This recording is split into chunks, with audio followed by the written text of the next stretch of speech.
Thank you all for having me. Yes, the last time I was in Gisborne was about 30 years ago to interview a Cookie Time franchisee. It's a pleasure to be back and to be in a room full of other food people. I am a food hacker. I've been on a food journey since I started Cookie Time in 1983 at the tender age of 21, and I've been succeeding and failing regularly for the last 37 years. So my talk today is called Delicious Hemp, Drinkable Rivers, Astonishing Cannabis and Whakamana. First of all, while I'm speaking, if you could just pass that round, that is the world's most versatile vegetable, also known as hemp or cannabis. Hemp is cannabis with low THC. We'll talk about that a little bit more shortly. That's my sunrise. I have the same view as you have here, looking towards South America, and I'm regularly down at New Brighton Beach to watch the sunrise. My mountain is the Southern Alps, where I skied a lot, and I hung up my skis 3 years ago because I've become very busy with my social enterprise initiatives. And my river is the Avon River in Christchurch, which is a river that I kayaked on as a teenager. And there'll be more about that in a minute. So this is my why. 62% of our rivers are unswimmable and it's getting worse faster. And I want to do something about that. I have been known to dance ecstatically on the stage. I'm just feeling a little bit hot and sweaty. But this is a famous YouTube video. Can I just ask how many people have seen it? So it's the story of how to start a movement. And the guy, the lone nut, starts dancing on his own. And while he's the lone nut up there dancing, he is considered to be a bit of an idiot until the first follower joins him. And once the first follower joins him, he moves from being a lone nut into a leader. And the lone nut is actually a very, very important component of starting a movement. The first follower almost needs more courage than the lone nut. So as you can see, over a period of about a minute and a half, the entire festival ends up dancing there. And it's a very, very good example of what we've got to do to start a movement. So just flick on to that next one, and that's me waving the flag for drinkable rivers in our lifetime. And so this is a personal moonshot vision of mine. This is a Singularity University concept, and so I set this personal moonshot vision 3 years ago, and we'll talk more about that in a minute. So that's me 38 years ago at the age of 21 with the original Cookie Time cookie in a glass cookie jar. 70 cookie jars were put onto the counters of 70 dairies in Christchurch. The cookies were 50 cents each. They were unwrapped. They were delivered in a plastic bucket. They were taken out of the plastic bucket, put into the cookie jar, and then sold in a paper bag. And they were an overnight sensation. 5,000 cookies were sold the first week, $240,000 worth of sales the first year, and the company has grown. It grew very rapidly in the early days as we expanded from Christchurch to Dunedin to Wellington to Auckland, etc. The interesting thing about Cookie Time is that I still own Cookie Time 50% with my brother, and we individually wrap all our cookies in plastic now. So we are an example of something that was extremely sustainable and ahead of its time 37 years ago. So yes, Cookie Time's got a big job ahead of it to work out how it's going to reduce its environmental footprint and shift, as we all must do. Kiwiana, Cookie Time somehow made it onto this list called Kiwiana. It's sitting there between chocolate fish and the Edmonds Cookbook. And I don't quite know how that happened, but it certainly has been an amazing roller coaster ride. Believe it or not, Cookie Time was technically insolvent twice in its lifetime, and Cookie Time has basically had to reinvent itself about every 5 years. Any company that gets to 5 years is in the minority. 80% of companies fail within 5 years, and another 80% of those companies fail within the next 5 years. So your business is constantly got to be changing in order to move with the times. So when you think you've got it right, that's the time you need to be planning the next thing.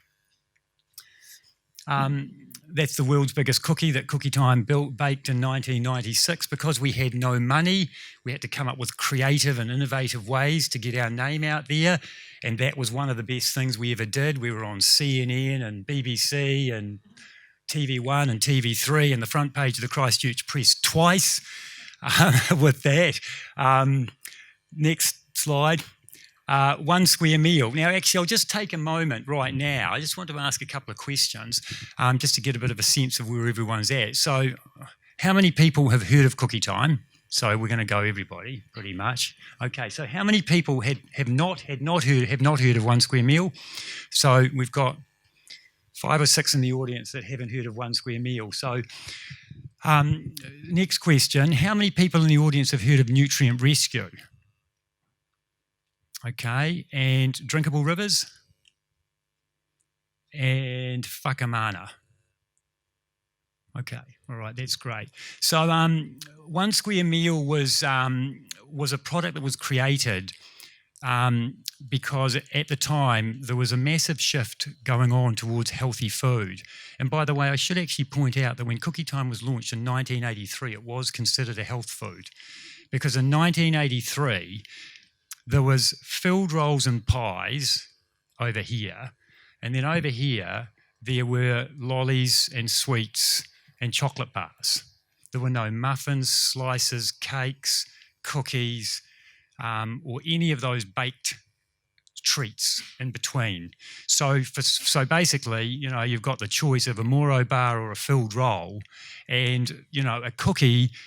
You can kind of eat 2 cookies and call it lunch. You can't eat 2 Moro bars and call it lunch. So basically, Cookie Time was considered a health food product, and it was actually even in some health food shops. It did have no preservatives, no artificial colours and flavours. It was totally natural. It was handmade and not wrapped. Now, of course, the world's changed, but in 2003, Cookie Time launched 1 square meal, which is a completely balanced meal in a bar. We got global food patents for the product, and it's probably, unfortunately, still one of the most healthy things you can buy in a service station or supermarket today. It's been our second most successful product, and a key part of Cookie Time's strategy of evolving into products that are healthier and better for you. Right, Nutrient Rescue is a social enterprise that I started 4.5 years ago, and so this is the first social enterprise that I started, and the definition of a social enterprise is a company that's set up with a purpose beyond making money. So the purpose for Nutrient Rescue was to make Kiwis the healthiest and most energised people on the planet, and to create global markets for organic New Zealand plant nutrient powders, so that dairy farmers particularly, but any degenerative farmers can produce something that's more regenerative. It's been a major success story, and so what do we sell? We sell basically instant fruit and vegetables. So what we're doing here is we're freeze drying fruit and vegetables. We have 2 products, the red shot and the green shot. The red shot is basically 80% freeze-dried black currants and 80% freeze-dried boysenberries. Now, the interesting thing is that the only thing better than organic freeze-dried black currants are organic black currants straight off the bush. And you can only do that for 3 weeks of the year. So this is incredibly healthy food. The benefits of organic are that there are no toxic sprays in it. A study that came out about a year ago, 70,000 people, proved that you are 25% less likely to get cancer if you eat organic food. So all these sprays and pesticides and things that we're putting on our food, our bodies can handle a certain amount of them, But we really need to be shifting to organic, regenerative farming practices. That's the future for New Zealand, and we'll get into that in a minute. And so that's what the product looks like. It comes with a shaker, a teaspoon of the powder in the shaker, mix it up with water, and drink it. And you've essentially, in the case of the red shot, you've had the equivalent of a handful of dark-skinned berries. How successful has Nutrient Rescue been? Basically, the company has grown 15 to 20% per month for the last 18 months in a row. We've got over 3,000 subscribers, and if we keep growing at that rate, we'll be bigger than Fonterra in 7 years' time. So that's going to be a challenge. However, the reason why I believe that's possible is because if you live on the 77th floor of a high-rise in Hong Kong, and once a month your organic fruit and vegetables turn up in the mail from New Zealand. 1 teaspoon of red shots, 1 teaspoon of green shots per day. That's 4 servings of vegetables and fruit per day. Think of it as base layer nutrition. We're talking about the highest quality food on the planet, and it's coming to you directly from Nutrient Rescue in New Zealand. So you've got all of your food safety pieces of the puzzle covered, and Nutrient Rescue is all about food with a story. We tell the story of the farmers that are growing the food because that's what it's all about going forward. Nutrient Rescue's why is this: we're underdosing on micronutrients. We just heard about that from the previous speaker. So here's a little bit of interesting synchronicity. 62% of our rivers are unswimmable, and it's getting worse faster. 62% of New Zealanders do not eat the 5 servings of vegetables and fruit that the government promotes and recommends. 5 servings of vegetables and fruit is the minimum. The optimum number of fruit and vegetables is 10, 7 vegetables and 3 fruit, and we are miles away from that. This is the reason why. We live in an obesogenic environment. All of the food that is easy for us to get is also not that good for us. And the reason for that is the next slide, which is that we have a large number, a small number of very large multinationals. They are in business to make money for their shareholders. That's their KPI. That's pretty much their only KPI. Many of them have been guilty in the past of externalising environmental costs. They are not in business to make us healthy. They're in business to make money for their shareholders. The shareholders of all of those companies are basically the wealthy 1%. We are essentially, well, actually, that's the wealthy 0.1%, to be fair, because if you eat 3 square meals a day, you're in the 1%. Because 30,000 children die every day of malnutrition while we throw away enough food to feed a billion people. Something's wrong with that picture. Next slide. For optimum health, what you need to be eating is more micronutrients and less macronutrients. So we've got to dial up 7 servings of vegetables and 7 servings of vegetables, 3 of fruit. We need to eat some hemp seeds for protein and fat, hemp leaf for cannabinoids. We need to dial down alcohol, sugar.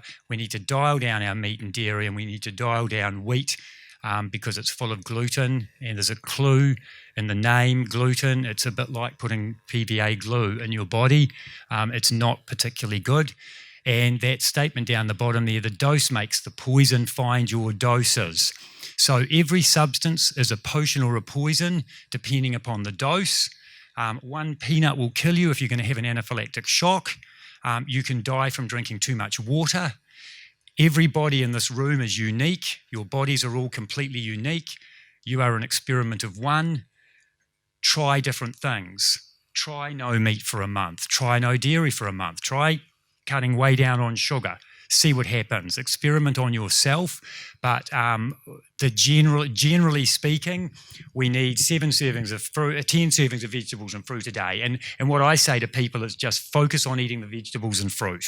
And I was just speaking to someone earlier about fruit and vegetables. You know, who's marketing fruit and vegetables, right? No one. We need to start marketing fruit and vegetables in the same way that people are marketing unhealthy food, because we're eating the stuff that's being marketed to us. So let's start marketing vegetables and fruit. Next slide. Right, this slide sums up what I'm doing with my life right now. Up the top there, you've got Cookie Time, 1 Square Meal, and Nutrient Rescue, which are essentially things that I've set up that I'm still involved in, but at only a director level. I'm not doing anything in the day-to-day of those enterprises. But the things that I am putting my time and energy into are drinkable rivers, cannabis, light food and seeds. So I'm only going to speak very briefly on light food and seeds because of time constraints. Seeds is a new cryptocurrency. Some of you might have noticed that Facebook has announced that they're coming out with a cryptocurrency called Libra. Does anyone know that in this room? Yep. Okay. So so Facebook and another 10 very large companies are putting together a cryptocurrency which they're going to be putting to us next year. Basically, Seeds is Libra, but it's owned by you. So we're creating a cryptocurrency that is going to be owned by the users. It would be a bit like PayPal is owned by you. The more you use PayPal, the more money you make from it. And if you use PayPal in your business, then you make money from that as well. Light is a peer-to-peer, user-owned, hyper-local meal, snacks and drinks. So this is Uber meets Airbnb for food. Now, so this idea is hopefully going to launch about this time next year, and what we're waiting for is the Seeds cryptocurrency to be finished. Seeds was launched on November the 5th in Lisbon. It's a beta launch. So light food is going to sit on the Seeds crypto platform. So what is light? Basically, we're going to hyper-localise the food system. So we're going to grow food, not lawns, in the backyards, in vertical gardens, in community gardens, indoors under LED lights. We're going to bring the production of food into the suburbs so that we've got organic, local, no food miles food being grown in our backyards. So we've now grown the food locally. We're going to move the food around using kids on e-bikes and scooters, and we're going to prepare the meal, snacks and drinks in kitchens in the suburbs. So this is the Uber piece of the puzzle. The Airbnb piece of the puzzle. So just as Airbnb took advantage of underutilised bedrooms, we're going to take advantage of underutilised kitchens. Everyone's got a kitchen, it's only being used for 3 hours a day. What if people that love cooking started cooking food in those kitchens from local production, and once they've made the food, they're going to put the food into a stainless steel tiffin. Think of the Indian tiffin story. And then you're going to order the food on the app as you're driving home from work, and when you order the food, you're going to have a choice. Do you want to pop into the cook's house and pick it up and check out her kitchen or his kitchen, or do you want Johnny on his Lime scooter to pick up the food for you for an extra 50 seeds? And if you opt for Johnny to pick up your food and bring it to you, Johnny will get a notification on his phone. He's the Uber driver. Johnny will now see that he needs to make this delivery. He will accept the delivery. You will see he's accepted it. You'll see him driving over to the cook's place to pick up the food. You'll meet him at the door when he delivers your locally grown and locally produced food. You'll eat the food, and once you've finished eating the food, you'll put the containers at the front door, notify, push the button, and Johnny will get a note to go and pick up those containers when it's convenient to take them back to the chef. So we've got a completely circular, connected story, and we're going to do exactly what Uber did. We're going to drop the cost of food by 40%. So that's the light story. Next slide. Drinkable rivers in our lifetime. Drinkable rivers in our lifetime. I mentioned before this is a moonshot vision. I learnt this idea from Singularity University, which is a university in Silicon Valley that teaches all about the exponential technology that is coming to completely disrupt everything. If you think things are just going to get mental, basically. Digital photography took Kodak from the third wealthiest brand in the world to bankrupt in 5 years' time. Right? Because they didn't back the technology that they had actually just created. So we've got 13 or more different exponential technologies coming to completely disrupt everything. So this is where I learnt this idea from. this really amazing thought-leading place. So the idea that I came up with was drinkable rivers in our lifetime. And so to announce that moonshot vision, I took 5 billboards out around New Zealand, and that sparked a whole lot of conversations. And in fact, just click onto the next slide, because this is going to, and turn the volume down.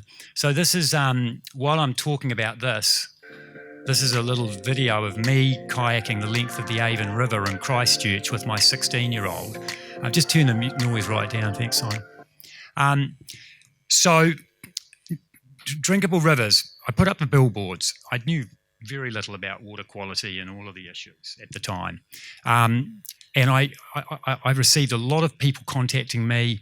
I learned a lot. And I came to the conclusion, myself and the other person that was working with me at this time, James Samuel, and I came to the conclusion that the first river that we needed to make drinkable was the Avon River in Christchurch. And there were several different reasons for it. Reason number 1, permaculture principle, start off slow right where you are. Reason number 2, the city folks are throwing stones at the country folks, while their own river is one of the most toxic urban rivers in the country. And of course, it's my river too. It's the river that I identify the most with because it comes from where I live, and I kayaked it as a teenager. So the idea continued to develop, and the next thing that happened was I got contacted by someone who had a river sensing device. So I got contacted by the gentleman standing behind that device called Oracle, and he said that he's got this device that floats in a river, and it wakes up every 15 minutes, and it does 6 different water quality tests, and it packets up the data and it sends it up to Sugarloaf and back down to a phone. So one thing led to another, and we decided that we were going to give the Avon River a voice by installing these river sensing devices all the way down the river, and they would wake up and she would be able to tell us how she's feeling. So we're using big data and sensing, and that was the idea. Then the second piece of the idea was that how are we going to regenerate the Avon River? I mean, it's extremely toxic. There are multiple problems. Where do you start? And this is where Singularity University thinking came in again. And the idea morphed into this.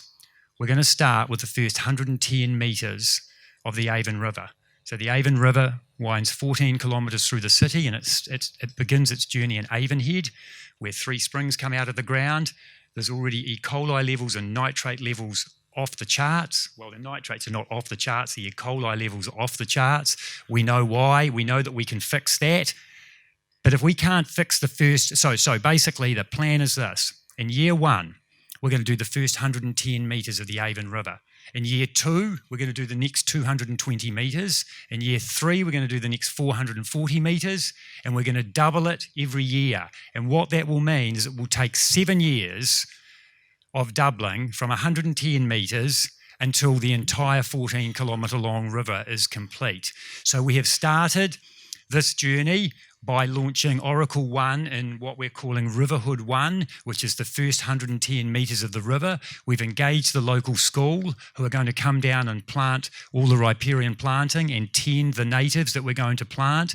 And the vision is that that by the end of the year, by this time next year, we'll be moving on to the next 220 metres, and so on until we've got the whole river clean. Yeah, that's the list of things that the Oracle is measuring. In addition to those, we're also doing tests of E. coli, copper and zinc that are not done through the Oracle because the Oracle's not capable of doing it. So what's next for Drinkable Rivers? The Drinkable Rivers website is live. We are streaming live data to the website. We're writing our strategic plan, and we're in the process of seeking funding. There are 6 volunteers. There is 1 part-time paid employee who's been paid by myself and one of the co-founders, and we are well on the way with that project, and would love your support. If you'd like to go to the website, you can make a donation. You can get enthusiastic about your own local river. There's all sorts of opportunities to get involved, but right now we are focusing totally on those first 110 metres. We've been knocking on the door of all the neighbours. We've had 2 events with the neighbours, and we've got another one planned before Christmas, and we are engaging the entire Christchurch community, because the only way that we're going to make the Avon River drinkable in Christchurch is if the entire community gets involved, because it is a massive problem that needs a huge number of people to help. Right, so we're now going to talk about cannabis, because it's an astonishing plant, and this is how astonishing it is. First of all, as a food, there are 2 things on the cannabis plant that you can eat. The first thing is the seeds, and the second thing is the leaves. So the seeds of the hemp plant. So just to clarify, cannabis with high THC is called marijuana. That's what gets you high. Cannabis with low THC is called hemp, and hemp is grown for food, fibre, medicine, as a phytoremediation plant, and as a fuel. So we're talking about, except for the drug, the world's most used illegal drug there, we're talking about hemp. Thanks. Right, so let's go through these. So first of all, we've got a food. We've got the seed, the most nutritionally complete food on the planet. 40% fat and 40% protein. Not just any fat and not just any protein. The most digestible protein you can put in your body. Not just any fat. All the essential fatty acids and the omega-3 and omega-6 in the perfect ratio for the human body. So that's the food. In terms of the leaves, and that food, that seed was made legal in New Zealand for human consumption pretty much exactly a year ago.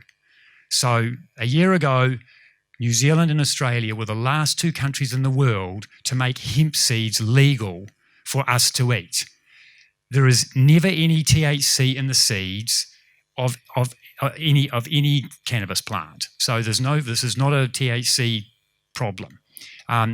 So now that hemp seeds are legal, New Zealanders have started growing hemp, and you guys probably know a lot more about hemp here, thanks to Hikarangi, than most people around the country. But we have the most nutritionally complete food on the planet that is, as I mentioned, 40% fat and 40% protein. So 30 grams of hemp seeds is 12 grams of fat and 12 grams of protein. So in terms of a substitute for the fat and protein that we're currently overdosing on from meat and dairy, this is the perfect substitute. So I'm on a mission to get every Kiwi eating 3 tablespoons of hemp seeds a day, because I think we can eat our way to drinkable rivers. If we eat it, the farmers will grow it, we'll be healthier, our land will be healthier, because we'll get to the phytoremediation component in a minute, and our bodies will be healthier. Right, so we're now going to talk about the fibre. On the outside of that hemp staff that's doing the rounds somewhere is the fibre. And in order to take the fibre off that stick, you need a decorticator, which is a very expensive piece of equipment, which the first decorticator is going into New Zealand, is going into Christchurch right now, in December, and that will be the first really good decorticator operating. It's going into New Zealand yarn, and they're going to be processing hemp and separating the fibre from the hurd. So the fibre is the outside of the stick, and the hurd is the inside. Now that's not just any fibre. It's the longest plant fibre, the strongest plant fibre, and the most conductive plant fibre. And they are using the fibre and the hurd. I don't know whether it's the fibre or the hurd. Actually, it's just the hurd to make batteries. And these batteries are proving to be far superior to lithium-ion and graphene batteries. So amazing. As far as the fuel's concerned, Henry Ford 80 years ago had a car made of hemp running on hemp biodiesel. Okay, now Google it. There's a guy with a sledgehammer trying to break the car, and the sledgehammer is bouncing off the car. It's stronger than steel. Okay, so what happened 80 years ago? Look, 80 years ago, basically, the world chose oil over hemp. We chose oil, steel, and nylon over hemp, because hemp can do everything that oil can do, except fuck the planet.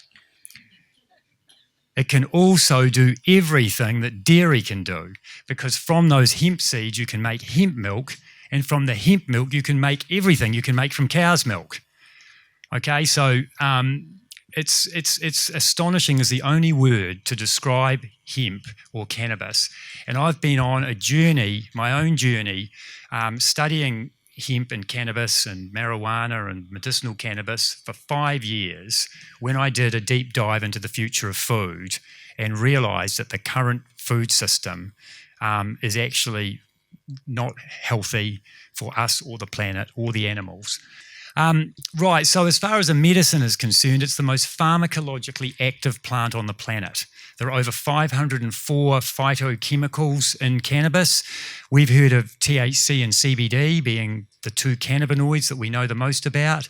There are 144 cannabinoids in total. There are over 200 terpenes and dozens of other incredible phytochemicals that make this plant the amazing medicine that it is. As far as phytoremediation, phyto means plant, remediation, restore. It's the number one phytoremediation plant on the planet. It breathes in carbon dioxide and breathes out oxygen at 4 times the rate of trees. So CO2 in, oxygen out, the carbon stays in the plant. We're basically mining carbon out of the atmosphere. The number one problem on the planet is all the CO2 in the air, and that is a problem if you're a planet or a human. However, if you're a plant, it is food. So we need to plant 1 billion trees and 1 billion acres of hemp, because trees are a monoculture and pine trees are a disaster. I mean, basically, pine trees in 30 years' time, we've got fire risks, right? So trees, you get one thing from them, fibre and some carbon sequestration, right? Hemp, you get food, fibre, medicine, phytoremediation, all of that. So it's a bit of a no-brainer. We need to be shifting from cows to cannabis, which I'll get to in a minute. Final point, drug. It is the world's most used illegal drug. So New Zealand is going through a big transformation at the moment. We are doing the same as what's happening in a lot of countries around the world.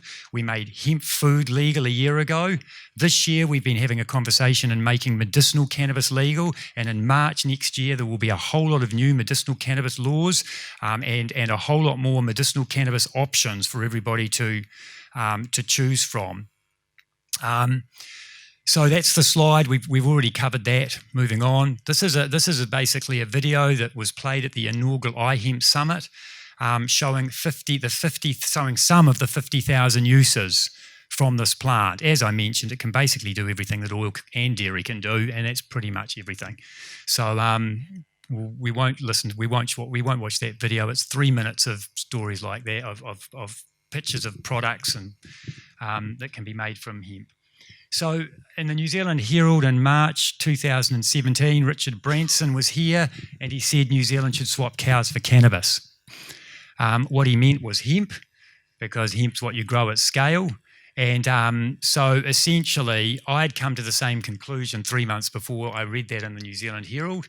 And basically the fundamental problem as I see it that New Zealand has is that we have 10 million cows, 6.5 million dairy cows and 3.5 million cows for cattle for beef. Each cow excretes the equivalent of 14 human beings in the way of urine and shit. So we've essentially got 10 million cows times 14 people equivalents. We've got the equivalent of 140 million people having a shit and a piss by the rivers every day, right? It's not sustainable. Dairy has gone way too far, and we need to scale it right back. So I've come to the conclusion that hemp is the product that we need to be transitioning to. And if anyone's got a better idea, I'll back that. But until there is a better idea, I am going out there basically with the story that New Zealand needs to swap cows for cannabis. We're growing the wrong grass, and that basically cannabis is a transition crop, right? So it's the ultimate transition crop. New Zealand was the fourth richest country in the world when we were exporting frozen lamb carcasses and wool to the world, and we had 70 million sheep, right? We're now all about the cow age, and our number one product is milk powder to China, and the environmental impact of that we all know.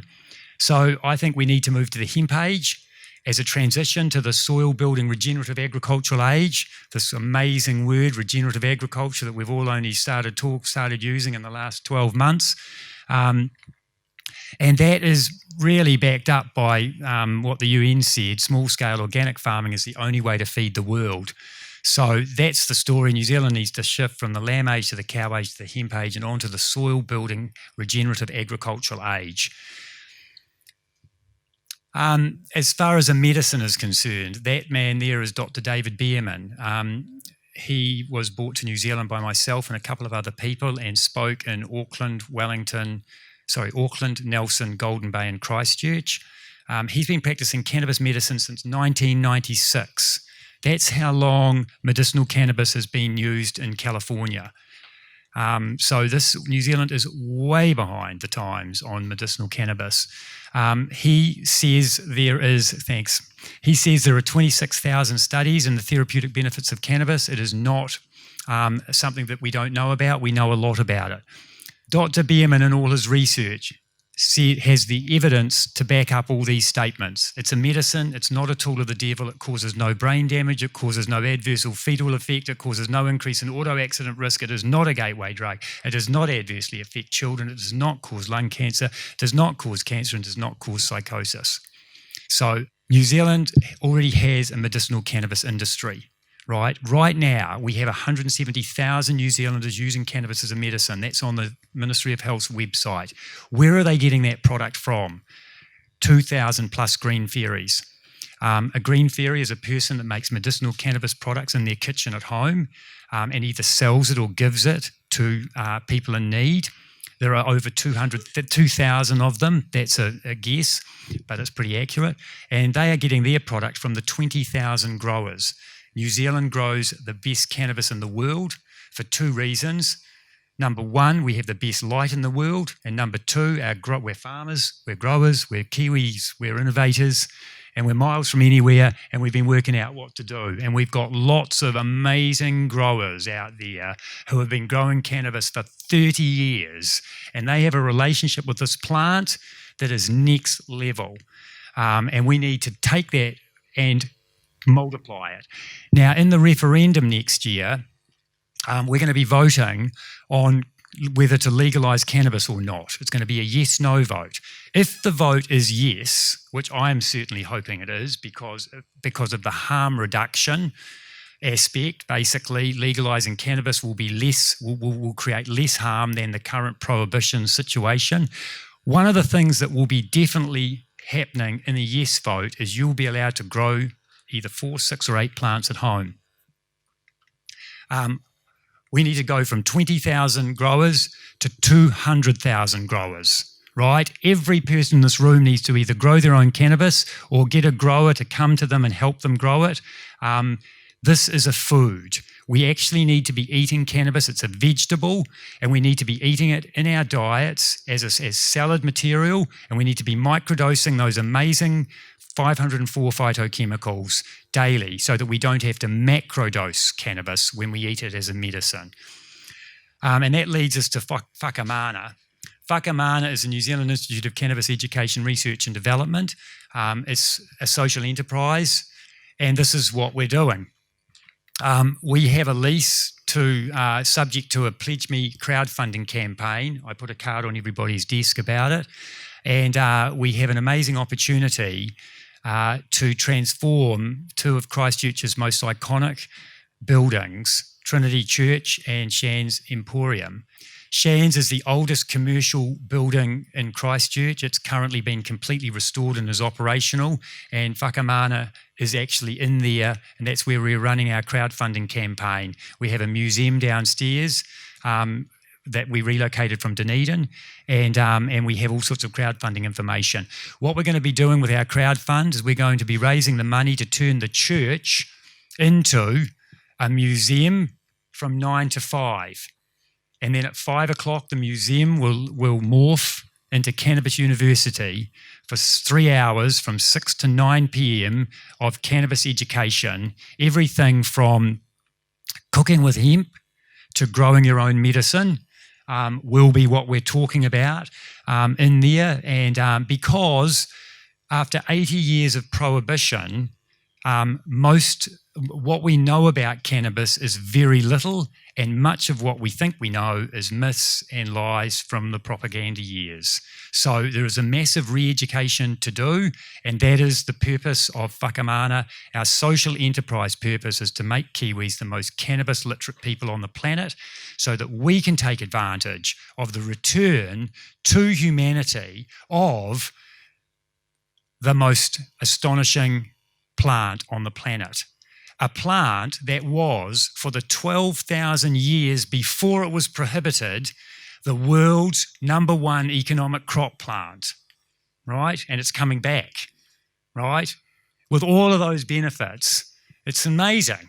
Museum during the day, university in the evening, and then a plant medicine shot bar and wellness nightclub from 9 p.m. on. And that will be alcohol-free, and consumption of cannabis is a possibility in there, depending upon what the law says. Essentially, the law will be, I don't know what it's going to do, but essentially it will be an alcohol. They're not going to allow alcohol and cannabis consumption in the same venue. They will have to be separated. So we're setting this up in anticipation that this could possibly be a cannabis consumption space. If the law doesn't change and allow these sort of things, we still have a very viable business model because we have a hemp food eatery, a plant medicine shot bar, and the dispensary will be if the law changes. So we're clear about who we are, what we stand for, and what we want to achieve for New Zealand and beyond. Our purpose is to improve lives and restore the planet through plant power. Our vision is to be the trusted source of cannabis education, research and development. Our mission is in 3 parts: to provide the public with educational fun experiences about cannabis plant power, to communicate to the medical profession about cutting-edge research and provide accredited courses to advance their knowledge in the use of cannabis in medicine, and to showcase the varied uses for cannabis as a viable, sustainable food, fibre, medicine and fuel source. We're going to do that by delivering world-class interactive displays, exhibits and experiences about cannabis. That is the floor plan of the church. We are looking down on it, and the museum exhibits, by the way, we're talking about Weta Workshop quality exhibits. The world's best cannabis museum is going to be in Christchurch, New Zealand. But we need $1 million minimum, and that's why I put those cards on your table. So the museum exhibits all morph away at 5:30. Right, making the space available for Cannabis University. The floor of the church will be a hempcrete floor. I didn't mention hempcrete. Hempcrete is the ultimate building material. Google it. It's unbelievable houses made of hemp. So healthy compared to the houses that we're building at the moment. Do you know that New Zealand is the only country still using pink bats that were designed 50 years ago? So this is showing you some of the displays that will be in the museum.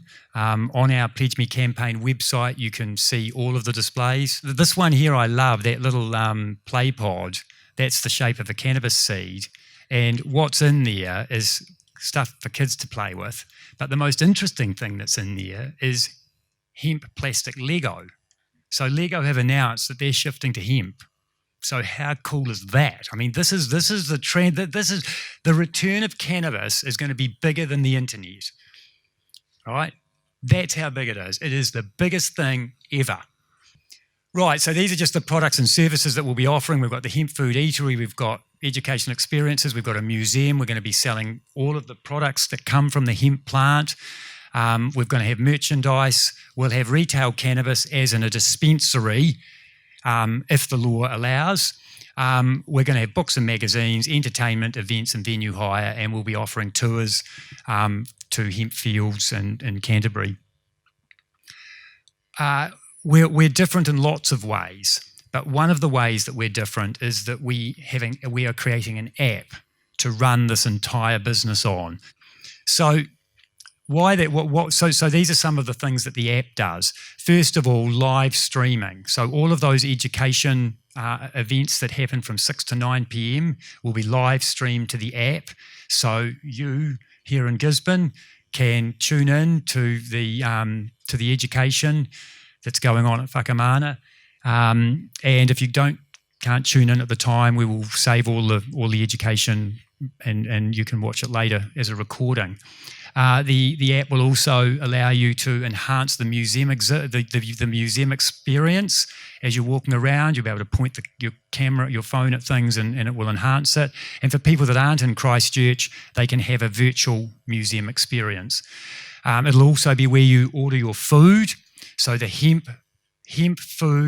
plant-based hemp food eatery will be showcasing food made from hemp seeds.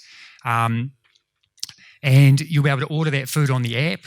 Now, and what's good about it is that if you live within the 4 avenues of Christchurch, which is about a 5-minute e-bike ride in any direction, you will be able to order the food from Whakamana and have it delivered to you at work or home. And we're going to operate the same idea that I described with light food before. We're going to deliver the food to you within the 4 avenues by kids on scooters and e-bikes, and in returnable stainless steel tiffins. Right, so this is just a few more interesting stats that I think are quite helpful to understand. We've got 320,000 daily active users of cannabis. That's a Horizon poll that was done in March this year. I mentioned before we've got 170,000 medical users, 20,000 growers and breeders, 2,000 green fairies. We've got about 1,000 hempsters. Simon's one. I'm another. Are there any other hempsters in the room? No? Okay, so no. So a hempster is a person that's fallen in love with hemp.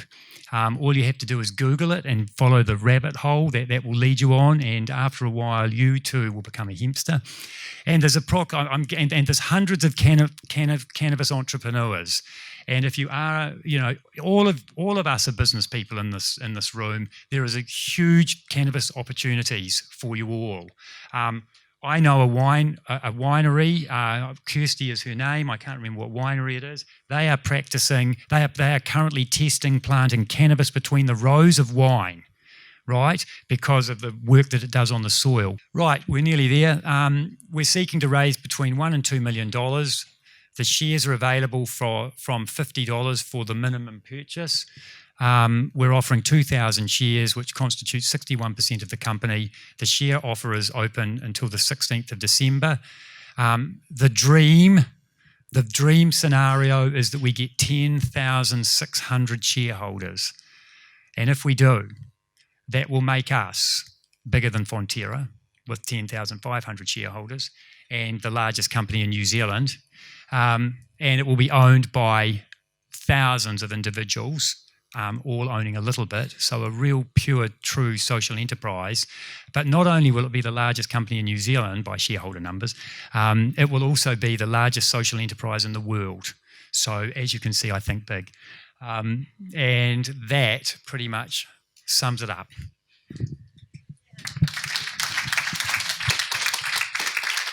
Thanks, Michael. We have a couple of questions. As we are in Te Tarawhiti, are you collaborating or working with Hikorangi Enterprises re hemp? I'm meeting them in half an hour's time. Beautiful.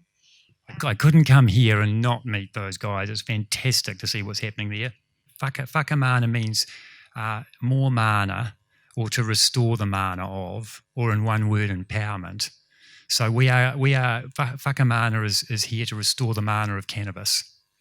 So that's the definition. I didn't actually pick the name. So 18 months ago at the inaugural iHemp Summit, where I also met Simon and did my first Delicious Hemp Drinkable Rivers talk, I met Abe Gray, and Abe founded the Whakamana Cannabis Museum in Dunedin. So he started it in a flat in Dunedin, in the front room of a flat, and then it moved to the main street of Dunedin.